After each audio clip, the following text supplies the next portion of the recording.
Welcome to today's Wisconsin Health News virtual panel on healthcare unionization. My name is Sean Kirkby. I'm the senior editor of Wisconsin Health News.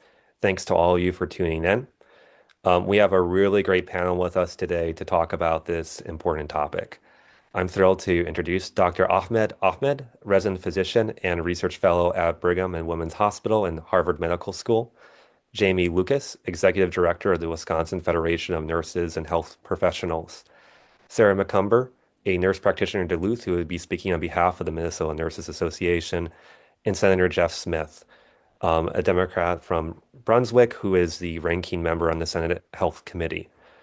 Before we get started, I want to make sure we thank our generous sponsors of the Wisconsin Health News virtual series. Healthcare leaders from across the state sign up to watch these virtual events, and they would not be possible without the generous support of our sponsors. So a huge thank you to Aurora Healthcare, AARP Wisconsin, Anthem Blue Cross and Blue Shield of Wisconsin, Delta Dental of Wisconsin, Emplify Health, Marshfield Clinic, Gainwell, and RSM. Wisconsin Health News is an online nonpartisan news service. In addition to hosting events, we also publish a daily email newsletter. If you are not yet a subscriber, I encourage you to sign up for a free trial, which you can do on our website at wisconsinhealthnews.com.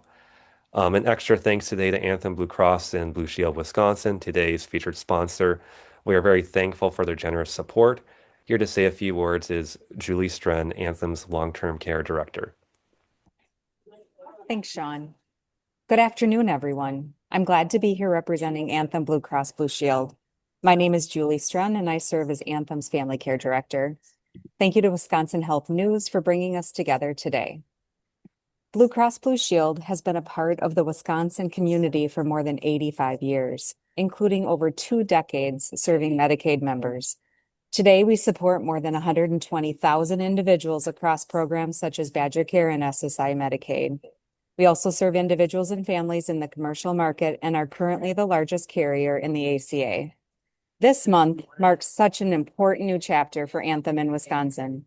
As of May 1st, we are now an option for members in the state's family care program, serving Milwaukee County and 16 counties in western Wisconsin.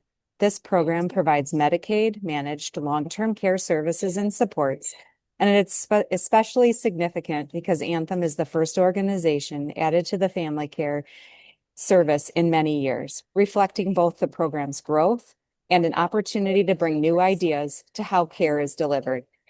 Through family care, we will support older adults and individuals with disabilities, including those experiencing physical, cognitive, or chronic health conditions.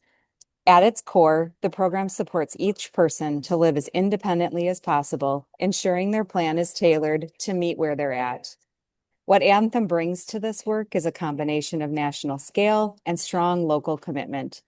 This means we invest in Wisconsin communities. We partner closely with providers and other stakeholders, and we address not only the medical needs, but the whole person, like access, coordination, and the support for every person to live their best life that they choose. Ultimately, our goal is simple: to deliver person-centered support that helps individuals live healthier, more independent, and more fulfilled lives. Thank you for your time, and I hope you have a wonderful panel today. Thank you, Julie, and thanks again to Anthem for the generous support. And thanks again to our panelists too for sharing their time today. Wisconsin has seen a burst in healthcare union activity in recent years. Just in the past few months, nurses at a Madison hospital have announced their intention to unionize. Mental health workers at behavioral health system have held union elections. Our panel is going to take a deep dive into why workers are organizing. Before we get too far into the discussion, I'd like to note that we reached out to around a dozen healthcare employers with unions or with workers who are organizing in the state. Many declined to participate. Also wanted to note that 2 of our confirmed panelists are no longer able to join us. They are the representative for the National Union of Healthcare Workers, which is organizing at Rogers Behavioral Health, and Representative Lisa Stubeck, the ranking member in the Assembly's Health Committee. To kind of get things started, I'd like to start with Dr. Ahmed. Can you talk a little bit about, you've done a lot of research into healthcare union organizing at a national level. Why are healthcare workers organizing now, and are we seeing an uptick in union efforts? Thank you, Sean, and thank you for having me. This is a really incredible panel, and so I'm honored to be here. So thank you.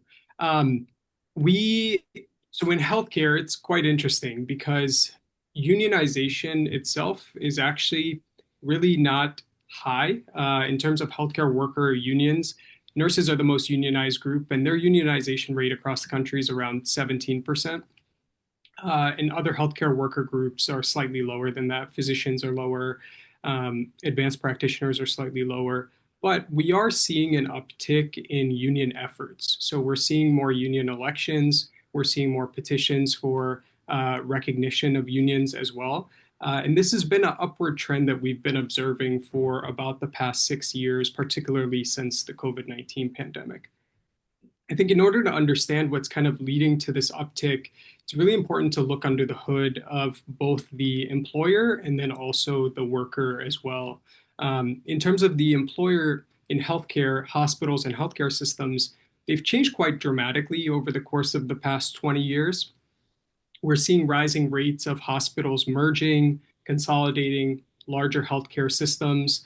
If you look across the country in most metropolitan areas, either one or two hospitals and healthcare systems actually govern a lot of the healthcare that's delivered in those areas. Um, and so these markets are highly concentrated. And for context, back in the 1970s, about 90% of hospitals were independent. Today, it's less than a third. So many of them have merged. Um, what does this sort of mean for employees and workers and healthcare workers? When you look at these hospitals and healthcare systems, their top budget item in terms of expenditure by far is labor. And you could take what they spend on everything else, drugs, supplies, other expenditures, add them all up, it still doesn't add up to labor, which is the number one budget line item. And so when you're looking at a healthcare system or a hospital that is trying to optimize its expenditures, labor becomes a pretty enticing area to focus on because of the cost savings that could be generated there.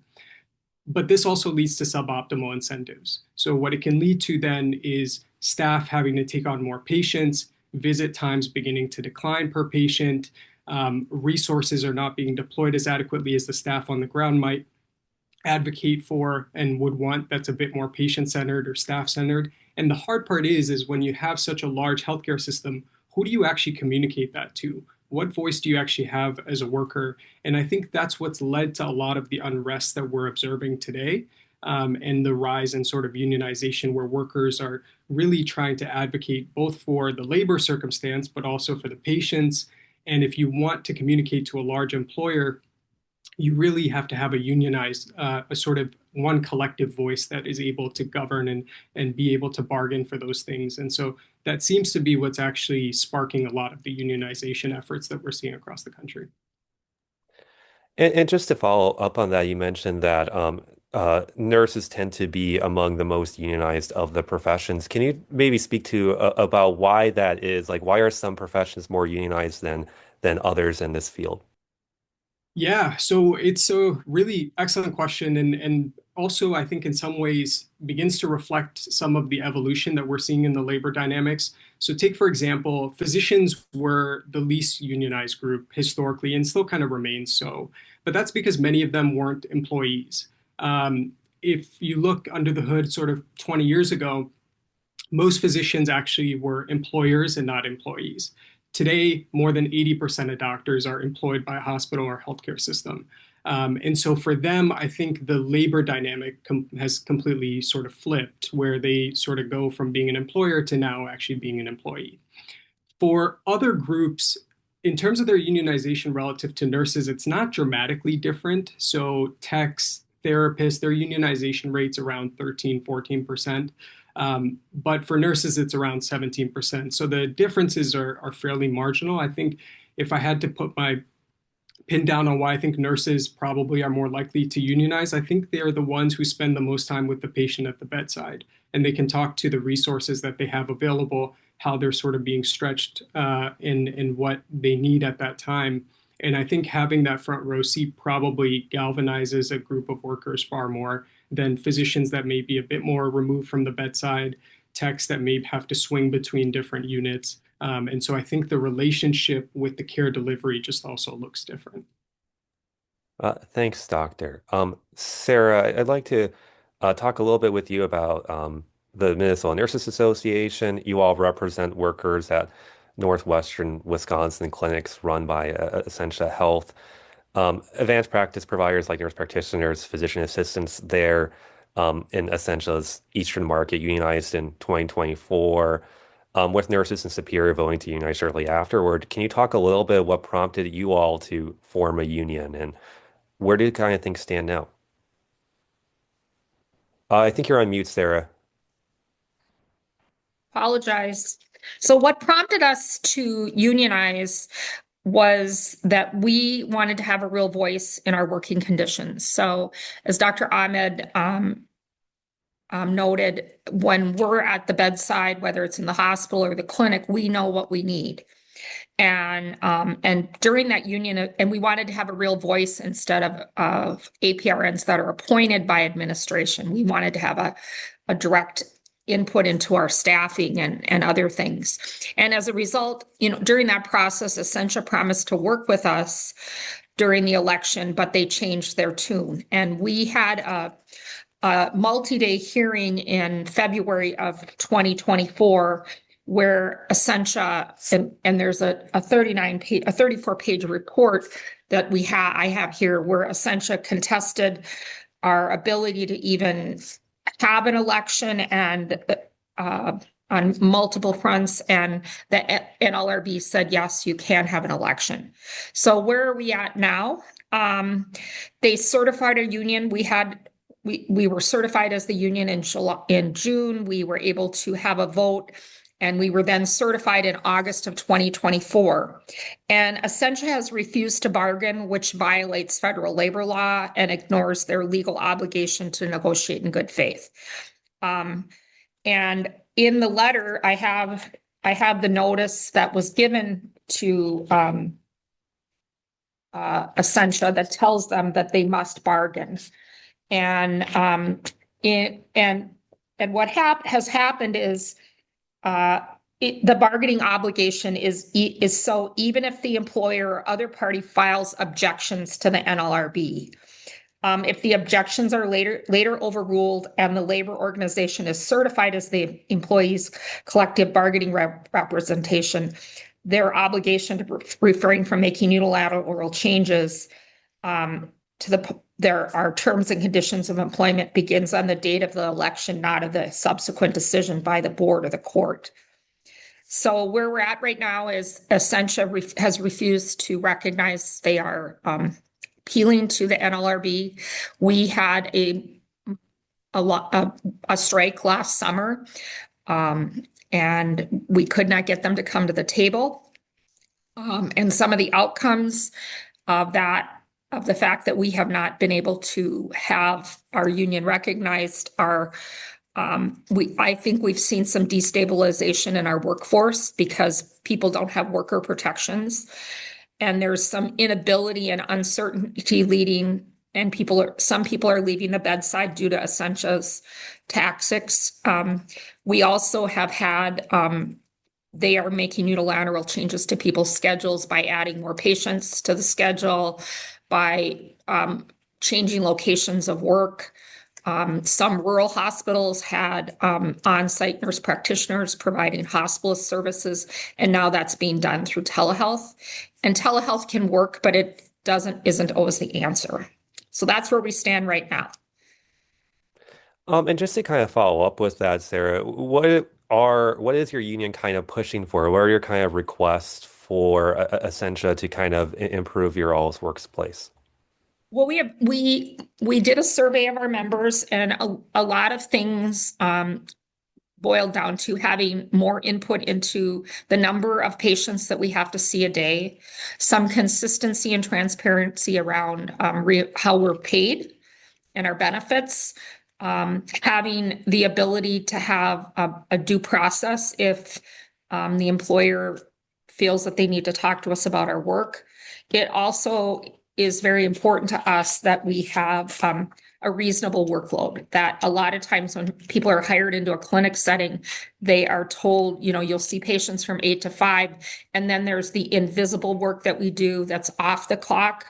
The charting, the responding to phone calls, patient messages, trying to get some work that way. And also workplace violence prevention is a big issue for us, and holding the employer responsible for sound employee practices.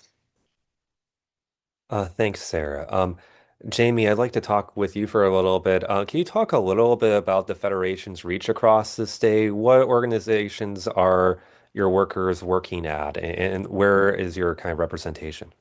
Yeah, thank you very much for having me. Also, first off, thanks for the panel. Appreciate everybody's experience.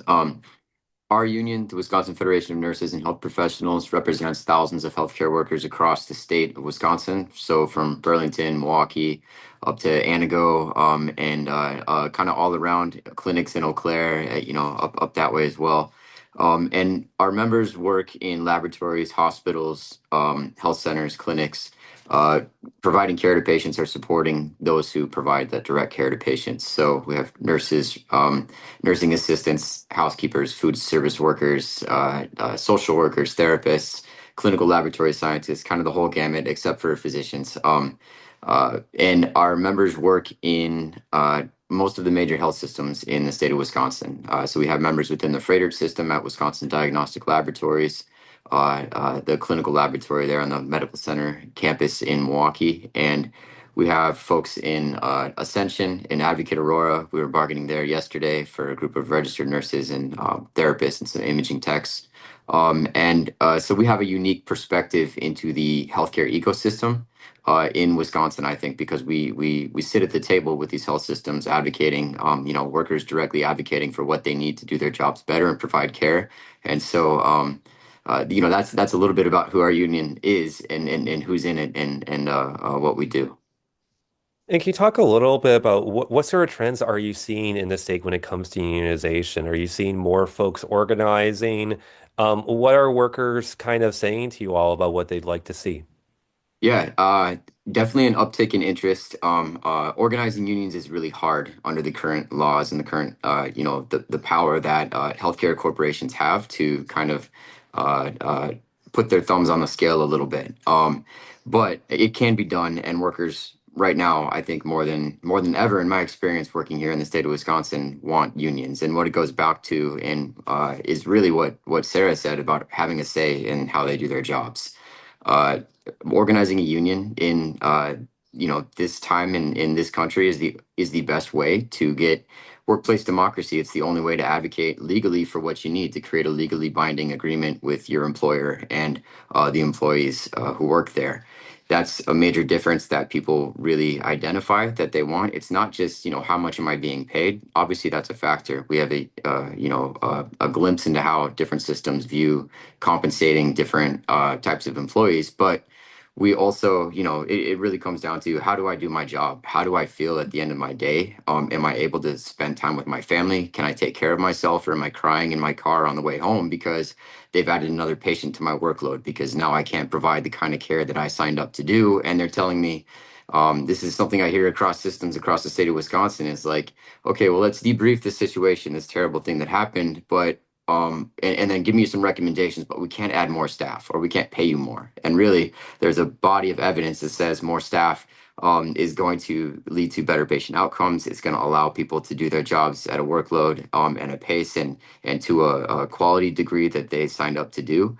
And so just the size of, I think, the corporations, the healthcare corporations that operate in our state, where those decisions are being made. I think Dr. Ahmed made a comment about this consolidation and mergers and everything. Ascension makes decisions out of St. Louis, and they impact people here in Milwaukee and across the state of Wisconsin. When they want to implement a business plan unilaterally, which they can do without a union, those decisions are made so far from the point of impact that the people executing that business plan, caring for those patients, living with, how that feels at the end of the day when they can't answer that call light or go turn their patient or take their patient to the bathroom. Those are just devastating things that lead to moral injury, lead to burnout, lead to a lot of nurses and other healthcare workers leaving a career in healthcare before they really get into the swing of things. They realize they're not able to do what they want to do. So workers want to change that dynamic. They want to say in how they provide care, how they take care of themselves and their families. And the best way to do that is by forming a union. And I want to add, the Minnesota Nurses Association has a over 75-year history of actively representing nurses and healthcare workers.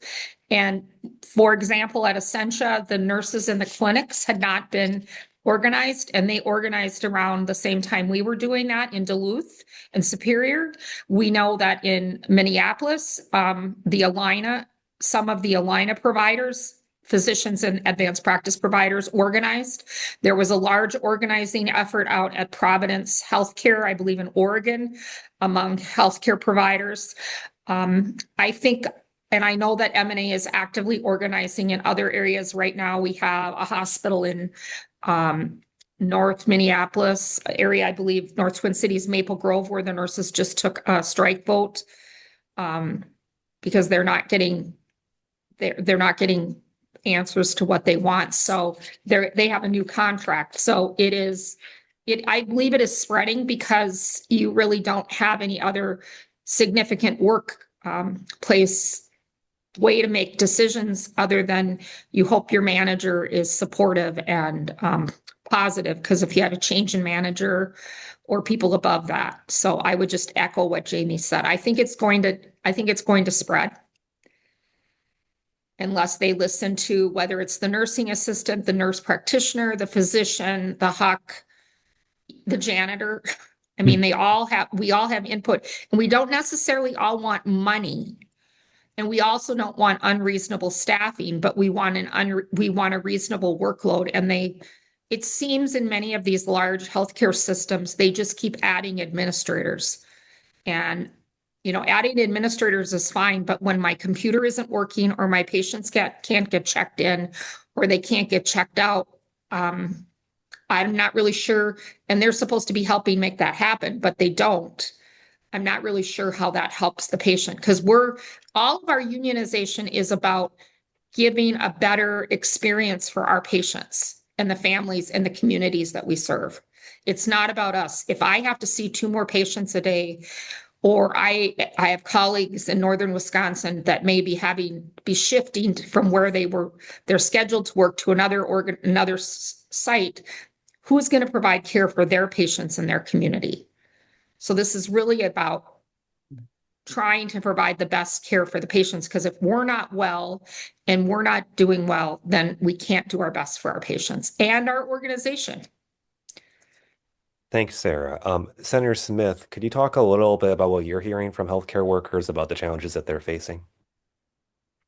Well, first of all, again, like everyone else, I want to thank you for putting this together and including me, because I am a politician, not a health professional, and it is important though, because in that we end up being the ones who make decisions that affect everyone, from patients to doctors to nurses to the janitors. You're right. So it is important that we're listening, and I appreciate hearing what everyone has to say here. It's what we all should be doing. And so what I'm hearing and seeing, I think we all have been hearing and seeing, especially since the pandemic, the pressure on our healthcare industry is tremendous.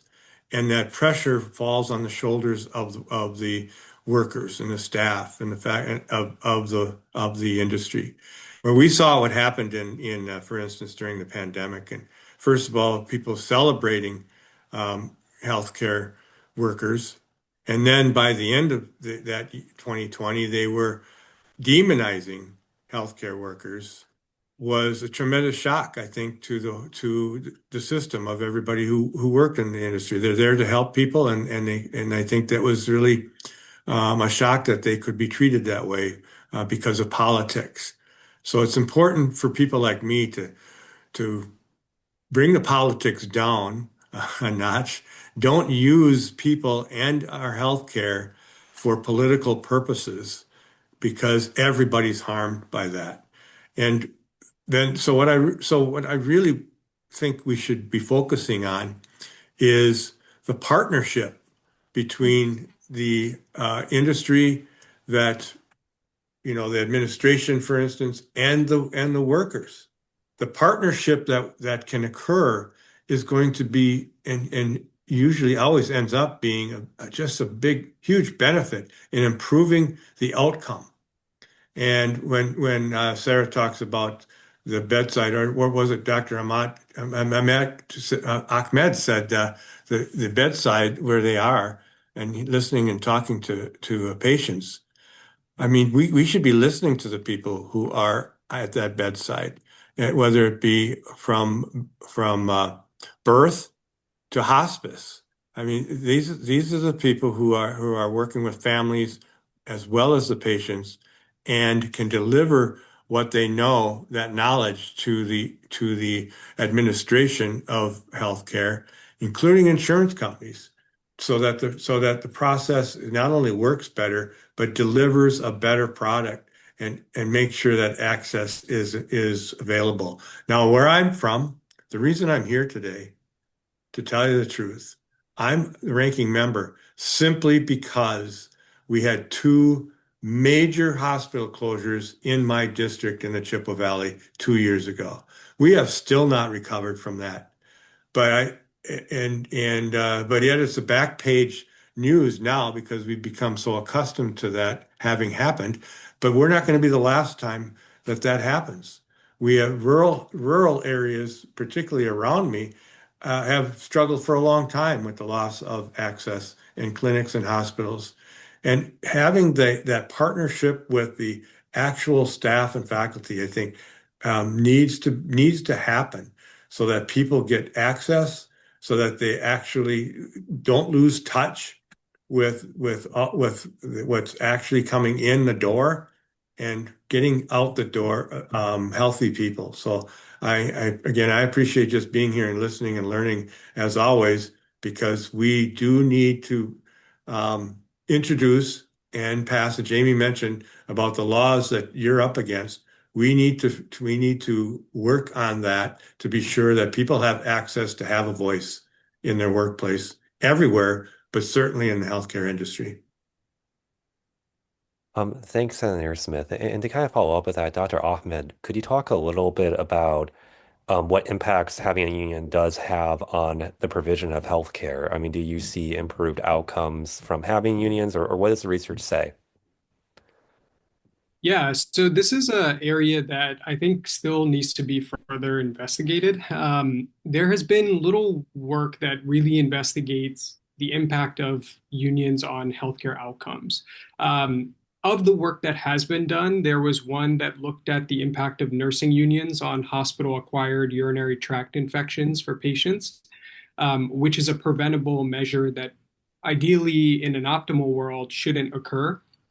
And when they compare nurses at a unionized hospital as compared to a non-unionized one, we do see a decline in urinary tract infections, which is, I think, one big boon for showing the positive impact of unions on the care delivery itself and the care outcomes for the patient. Other things that we do know is that unions do lead to a safer work environment. So one thing that has been described in the literature is we see an uptick actually in workplace injury reporting, where people feel safer reporting those injuries because they're less concerned about how their employer might react when they see this uptick in workplace injuries. So I think the fact that workers feel more comfortable reporting these things, certainly we could draw a causal link between that and imagining a safer work environment. In terms of the union effect beyond that, we are still investigating those things and still trying to understand other dimensions of healthcare and how that might play a role in terms of unionization. Much of our work looked at compensation for healthcare workers and also their work hours as well. It's very interesting. One, we do see an uptick in compensation for healthcare workers when they do unionize. But moreover, I think actually something that often gets overlooked in our paper that we thought was actually the more striking finding is disparities in pay between men and women, racial and ethnic minorities, and white workers actually begins to decline. And when you look at some of those groups, particularly, there's no difference in pay between those groups. This makes sense. It's a collectively bargained contract. There's far more explicit promotional pathways and far more explicit uptrending in your pay rather than a sort of subjective employer deciding where your pay goes from there. One thing that we also found was also that work hours are higher in the unionized context as compared to the non-unionized one. This sort of required a lot of time on our part, just kind of thinking through what would explain such an association that we're finding. And I think it more than anything probably points to the study limitations, which is that we're comparing groups that are fully unionized to those who are not unionized. But you can imagine the group that's fully unionized probably had worse starting conditions than those who never tried to unionize, because their labor environment probably propelled them to want to unionize. So their work hours might have already been bad, and now it's gotten a little bit better, and it looks perhaps a little closer to the non-unionized setting.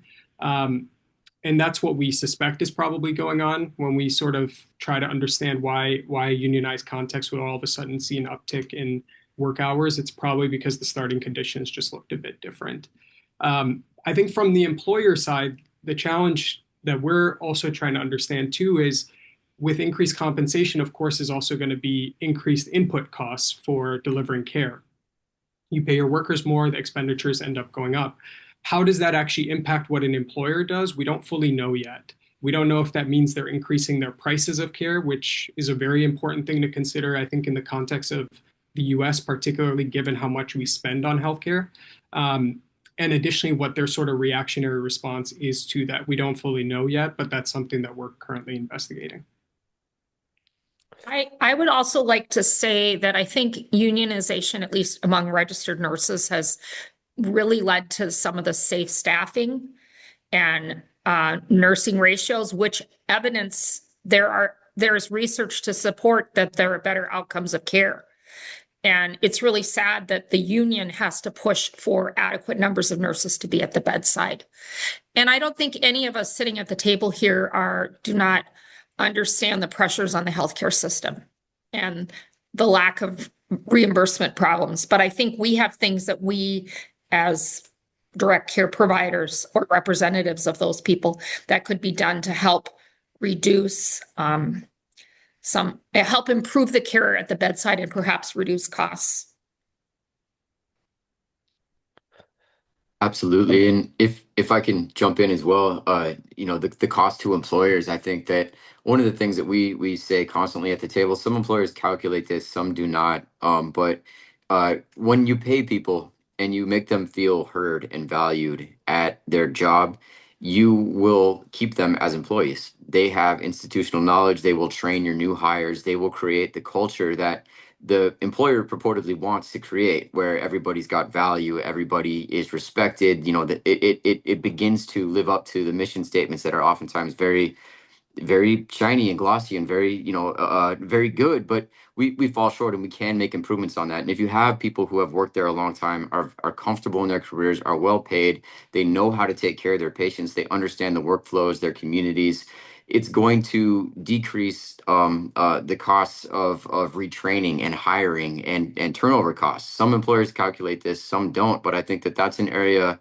where, without real transparency into the finances of some of these healthcare corporations, it's difficult to quantify. But I think that's an area for savings that when we're able to actually kind of like dig in and see like how much did this cost, how long did it take to advertise for this position, how many people did you interview, how many offers did you make, how long till they were actually off orientation, you lose so much productivity in that time. And productivity is one of those very important words to employers, because it is about keeping costs low and everything. But there's such a cost savings to be found if you are able to retain your employees, and if you staff safely. Again, to Sarah's point, you have fewer readmissions and those sorts of things that are also going to keep costs down. They're good for reimbursements so that for the employers. So there's really an economic case, there's a moral case to unionizing and partnering with employees, but unfortunately that's just not the norm that we see when employees want to form a union. That's not usually how they're met by their employer. It's like, oh, this is an opportunity for collaboration and improvement.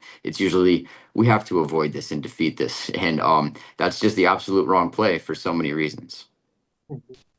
Yeah, I agree with Jamie and Sarah in terms of those are the important factors to consider in being judicious about how we kind of analyze this to make sure that we're reporting something that truly is reflective of the reality. And that's why it makes it such a hard analysis to do. Um, so Dr. Ahmed, just to follow up on something else that's kind of getting a little bit more attention within this space, but there's been a lot of movements among health systems, and I think Sarah mentioned this earlier, to start using health technology um, to assist workers like telehealth and artificial intelligence. Are these kind of new technologies factoring into union discussions, and how are they doing so? Yeah, so I would say we're still in the infancy of seeing the usage of artificial intelligence products, which I think are perhaps the most like transformative technology that's going to hit the labor workforce. But what's interesting about healthcare is, as compared to other industries, when you look when new technologies have been introduced, in other industries, we've actually seen oftentimes it make the industry more productive, more cost efficient. And bring down labor expenditure. Fascinatingly, in healthcare, it's had the complete opposite effect. Every time a new technology has actually been introduced, healthcare has become more expensive. There's a lot more, I think, just administrative work in the system that then is generated as a product. And I think we see some remnants of that today. I'm sure, Jamie, Sarah, in your healthcare systems, you guys have probably observed healthcare providers using generative AI for prior authorizations, the insurer kind of coming back with an AI generated letter, and now the two AIs are just going back and forth for how the patient's medication will be appropriately administered to them and accessed. And so I think we don't fully understand how it will impact the workforce just yet because of how new this technology is. ChatGPT coming out in 2022, and it's sort of sparking the wave of generative AI usage. But my hope would be that it sort of makes for a more cost efficient system, makes it easier for providers, actually saves us time, gives us more time at the bedside with the patient. I think that's the most optimistic thing. My worry is that it actually may not lead to those things. And what we actually might see is more patients for providers, less time with the patients, more assumptions about how much time savings these products are offering when the research right now actually shows that it's offering fairly little time saving for the worker. I think the other thing that I would add about artificial intelligence, one of the first things I learned in my journey as a nurse was look at the patient. And I don't know that artificial intelligence can do that. I mean, I think telehealth can do that. We can look at the patient. The other thing is healthcare providers, there's the human part of our care. Yes, there's the textbook or how you should treat them, but that may not work for each patient. And so that our expertise and our experience at the bedside is so important. And because we have to nuance that care. I might see a patient and the algorithm may tell me to do this, this, and this, and I may only be able to get the patient to agree to do one thing. And so based on that patient, and based on my communication, because some of the communication is nonverbal. That's the first class we have in nursing is how to communicate with patients. And so I think it's really important, and we don't want to have artificial intelligence replace our expertise or experience at the bedside. I am using some artificial intelligence in my helping with my documentation, but sometimes I have to spend a fair amount of time modifying it to make sure that it's accurate. So I agree with Dr. Ahmed. I don't think we've seen the benefit of it. And my concern is that the employers are going to say, okay, yes, we can have you see more patients. We can have you do more. And we're not taking care of widgets here. We're taking care of people and families and communities.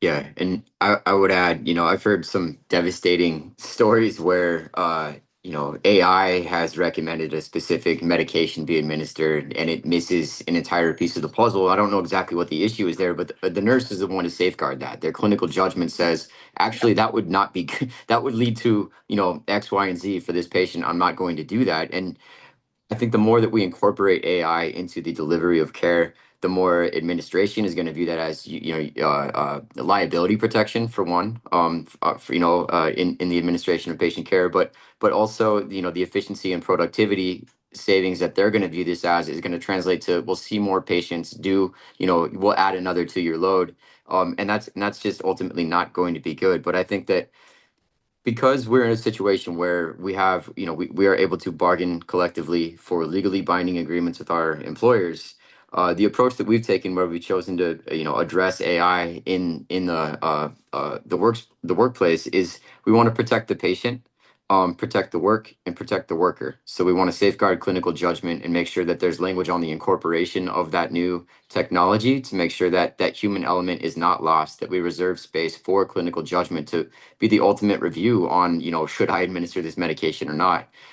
Employers have just like anything, they've viewed it differently, but it's something that I think is really important to healthcare workers, that we keep that, they went to school. This is it's an art and a practice and a science about how to care for patients. And we can't lose that just because there's a shiny new toy that has a bunch of, fancy promises. I think that also the business of AI is troublesome. Looking at what data, what they do with data, how they build their systems, what kind of values these corporations have, but what they've been shown to do, I think should give us all pause as well. I'd And we just also know also that. add, Go ahead, I'm Dr. sorry. Senator Smith. Well, I just add the human element of the patient. It's one thing, but I think people would love to not have to talk to a salesperson and would be happy if it was AI.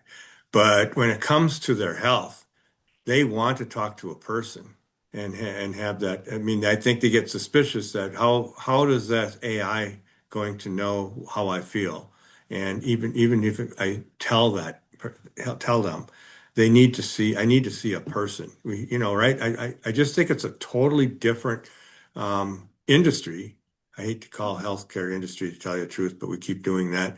But it's just a totally different industry. You're not selling a car to someone.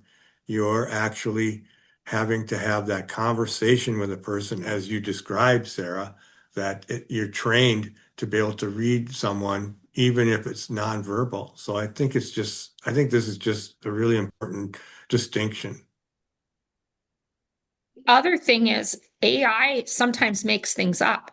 So in my other role, I'm also a nurse educator, and we are teaching our students that you need to verify the resources, because sometimes they don't exist. They're not in peer-reviewed journals. Just as we see in the current healthcare environment right now, there's a lot of discussions about the values and the risks of immunizations. Some of those studies are not evidence-based. And so you then have to go back and check to make sure that really what AI is saying is actually, in fact, true. I'll just add one last thing to the great discussion that we've had on this. There is a recent study that actually showed there is a legitimate risk as well of de-skilling the workforce, which is an important worry that I think is valuable to consider. There was a study that was done where they looked at gastroenterologists and their ability to detect these precancerous lesions on colonoscopy. And what they essentially do is they take the gastroenterologist, they measure their baseline performance before introducing an artificial intelligence tool. Then they give them an AI tool that helps them detect these precancerous lesions. And then they test their ability to do it without that AI tool afterwards. And there's a significant decline that occurs in their ability to detect these precancerous lesions. So I think if we find ourselves in a world where people are prematurely deploying this without much thought in terms of its impact on workers, we really do run a significant risk about de-skilling a highly specialized workforce. I mean, people who've gone to school for years, had lots of training afterwards. And when you think about what AI can do, it's great at sort of taking things that we offer it, right? Like, here's the entire history, here's all the lab data, but it was the worker who actually obtained all of those things. And then you're giving it to the generative AI tool. And if you allow it to do all of the thinking, it actually hinders your own thinking. So I think there's a lot of has to happen in terms of how the tool is really meaningfully rolled out to the workforce. And especially with social determinants of health now, we have such low health literacy, and many populations don't are poor, disenfranchised. That's where the human part more comes in, because when I walk into a room, I might have a patient room, I might have a plan, and I have to change that based on the patient's experience, based on how they're doing.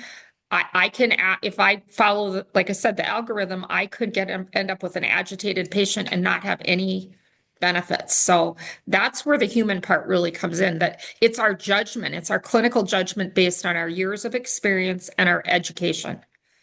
And I don't believe that's something you can teach a computer. I also think from healthcare, we need to start talking about the effect on climate change from AI, because I think people are starting to think about that in some areas. So that's another thing, probably not for today, but something to think about. All right. Yeah, thank you all. Senator Smith, I wanted to talk a little bit with you about the legislative aspect of this. I mean, do you see a need for action by legislators on the use of healthcare AI in healthcare? And what more can legislators do to support healthcare workers in the state? I don't have a particular list in front of me, Sean, but I'll tell you what, we have a lot of work in front of us to do. We have a lot to do. And Sarah just brought up something that you're right, is probably not related to this conversation, but we talk about AI, and we have data centers in the headlines now every day. It's an issue, and the environment is an issue. I met with doctors recently who are organizing around climate change because it is a health issue. And so again, talk about organizing. Doctors are organizing about something like that because they're seeing the effects of that on their patients. So I think we have so much politically to do and get out of the way, actually. That's some ways we have to get out of the way, or at least get our politics out of the way, to have good policy adopted that is looking out for the health of people. Isn't that what government is all about? It isn't just always about economic health, it's about your health in general. So let the experts do their job. Make sure that nurses and everyone and all other healthcare workers are protected so that they feel comfortable. And and you know what? The better they feel, the better they're going to make me feel. So I want that to be a reality. So we can do that. Again, I'll go back to Jamie said originally, the laws that they have to work around to be able to organize, we need to fix that. It should not be so difficult for people to have a voice. So that's probably one of the first things. I actually came from a different caucus, and that's actually where Representative Subek is right now. That we were talking about what we would do in a year from now as far as priorities. And one of those top priorities was to fix some of the damage that has been done around organizing for labor, and for that goes for everybody. So we can politically do a lot of things, but we also have to listen. My daughter just mentioned to me, make sure that you're listening to people who are actually administering your policy. Now, that's something I do have to get across to my colleagues. I have had experience and ability to do that before because I was in the majority once upon a time. And I was told then, I was the only person who actually asked people in before I actually wrote a bill because I needed their expertise. So we have to be able to do that as legislators. Bring the people in who are actually going to be affected and administer the policy that we adopt. And once we do those things, I think a lot of politicians or legislators are going to find out we don't know it all. We're not we're ill-equipped alone to do good things that protect people's health.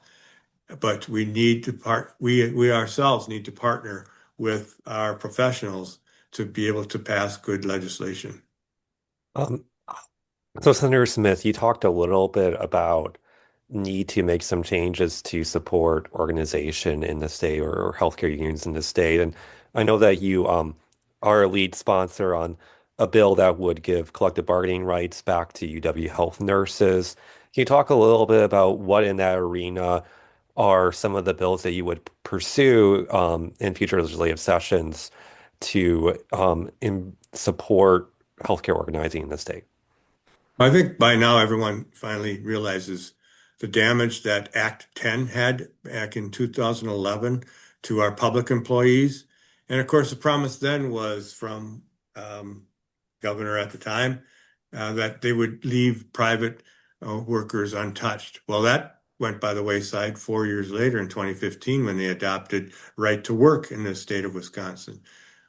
I think we're going to revisit both of those actions and probably hopefully repeal those actions and make sure that the right to organize is a right. It's not a privilege, it's a right. Because you just got to have that voice in the workplace if you're going to have a safe workplace, and not just for the workers. In this case, we're talking about the safety of the patients as well. And I just think that's so important.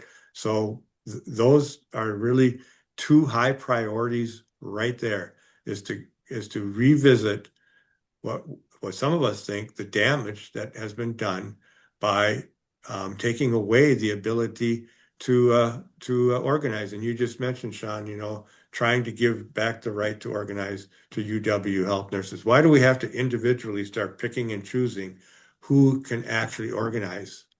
That bothers me alone, that we're going to make winners and losers.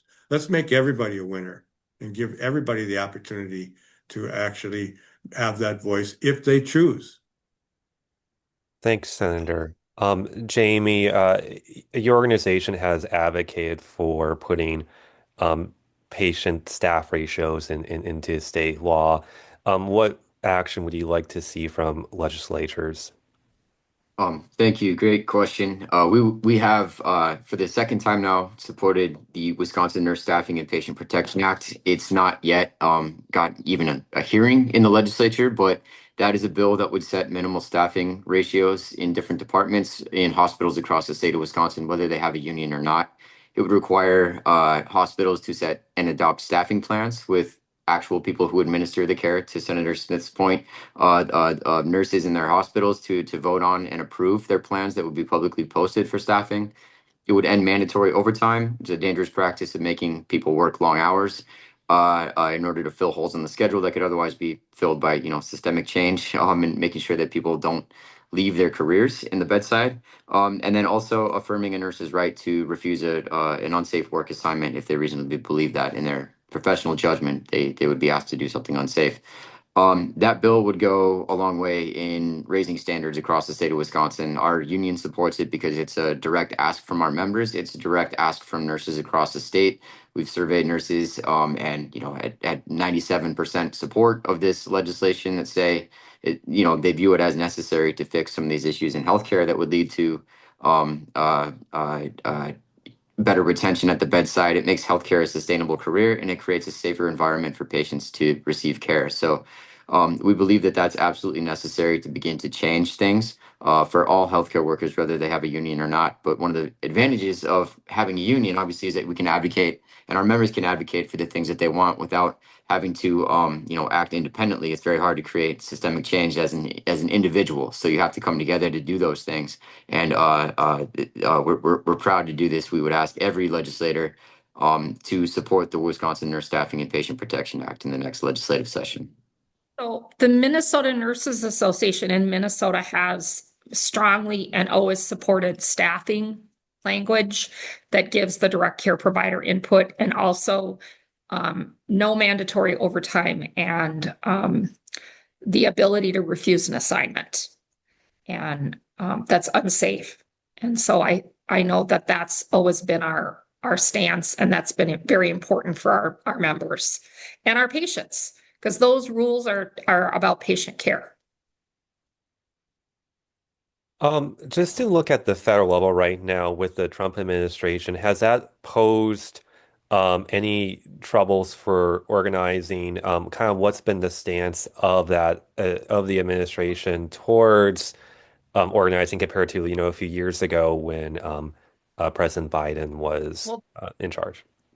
as I understand it, the national NLRB does not even have enough members to conduct business. So that's what's holding us up. They, I think, took someone off and have not reappointed someone. So basically, anything that goes up to that level is not being heard. Hmm. So that's a Yeah, Sarah, significant issue. they reappointed someone in December of 2025. Oh, But we there did? was, Oh, yeah, but there okay, was you a did get point. Well, that's good to know. I don't know. I don't know if they've started making progress. That's good to know.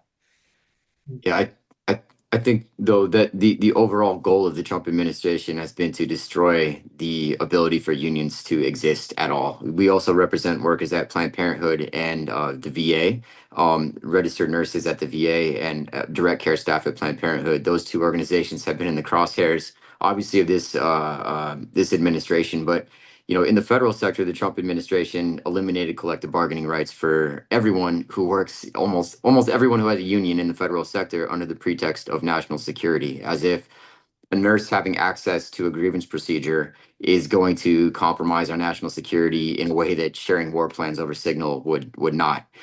It was absurd on its face, and so we've joined a lawsuit against that action, because in the federal sector, collective bargaining is found to be in the public interest. It's in the public good that workers who administer those services have a say in how those services are administered. It protects the taxpayer, the patients, everybody. And the administration is not a fan of unions. It is not a fan of organized labor. So the way it's hamstrung the NLRB, I believe they did reappoint a Democratic member of the NLRB, but also to reappoint to appoint a new Republican member. And the majority party will impose their will on the conditions that the NLRB operates on, and they'll revisit precedent and everything. So I think it is their goal to hamstring unions, to make it harder to organize unions, to allow corporations, doesn't matter which industry you're in, to just kind of unilaterally do what they please, whether it's good for the workers or the people who receive those services, in this case, patients. And that's not it's not right. It's absolutely not right. So we're fast approaching the end of our discussion. I really appreciate all the panelists for their insights. I guess, kind of as a wrap-up question, I was wondering if everyone could maybe weigh in on what we sort of see as the future of unionization in this day. Are you planning to see more folks organize, or, in Dr. Ahmed's case, across the country, since he's not in Wisconsin, but are you expecting to see more folks organize, more folks uh, come together in unions? What do you sort of see as the future here? And maybe we'll start with Jamie. Thanks, Sean. Yeah, I think the future is bright. I think people want a say in how they live their lives and take care of their patients, and so I see that there will continue to be an uptick in organizing unions. Healthcare workers are ready to take some of that power back and make the system reflect the values that got them into healthcare in the first place, so that they can safely care for their patients, they can care for themselves, they can care for their families and their communities. The best way to do that is by organizing unions. So that's what I see. I hope to give Dr. Ahmed a lot of good data to look into. And I'm Thanks, going to Jamie. say that M&A nurses have successfully fought off previous attempts to impose a tax on nurses and the nursing workforce, and we're committed to continue to stand together and fight for working people and the freedom to join together to make lives better for our families, communities, and our patients. Thanks, Sarah. Um, Dr. Ahmed? Yeah. Um, I think in I think Jamie and Sarah touched on it perfectly in terms of what's happening at a federal. I think the climate for unionizing is particularly challenging, I think, right now during this window of time in this administration. And so I think in the short run, it's really going to be a very tough go for labor organizers and for unions. I don't think that's going to be forever. I think certainly political climates change, they evolve. And what we have to remember, I think this is about like basically the nadir of unionizing in America in terms of unionization rate. There was an era where the majority of American workers were fully unionized and they derived significant benefits. And I think those benefits probably reached a point where people took them for granted as just something that was given by the employer and not earned and sort of taken by the workers and advocated for. And so I think as we move forward and we start to see, especially I think in this economy where it's been very challenging for workers, both in healthcare and outside of healthcare, I think we certainly will see growing unionization, growing worker empowerment. And I think that will sort of come to the fore in the next decade. And Dr. Ahmed is right in that there was a time that has changed. It's generational cycle. We always have to repeat history.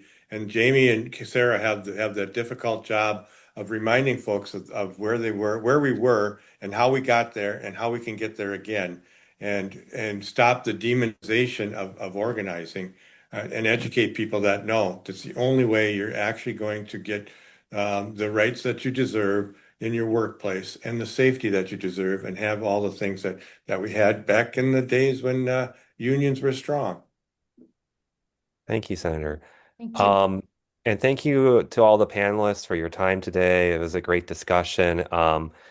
Thank you to our attendees. Our next virtual panel is going to be May 27th. We're looking at the food as medicine movement underneath the current administration.